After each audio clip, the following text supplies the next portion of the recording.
एक गज़ल के चंद शेर मुलाहिज़ा करें। मतलब यूँ है कि न और ठोकरें खाएंगे अब खुशी के लिए, न और ठोकरें खाएंगे अब खुशी के लिए, सजा के रख लिया गम ही को ज़िंदगी के लिए। न और ठोकरें खाएंगे अब खुशी के लिए, सजा के रख लिया गम ही को ज़िंदगी के लिए।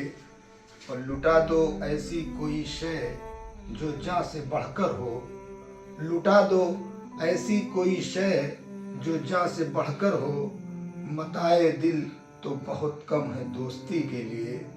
लुटा दो ऐसी कोई शय जो जान से बढ़कर हो, मताए दिल तो बहुत कम है दोस्ती के लिए। और सुकून जिस्म नहीं रूह तेरी पाएगी, सुकून जिस्म नहीं रूह तेरी पाएगी, सहारा बन के कभी देख अजनबी के लिए, सहारा बन के कभी देख अजनबी के लिए।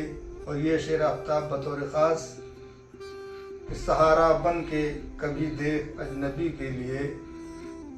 और शब फ़राक़ तेरी याद की फसीलों पर, शब फ़राक़ तेरी याद की फसीलों पर, एक आध चाँद उगाते हैं रोशनी के लिए, एक आध चाँद उगाते हैं रोशनी के लिए।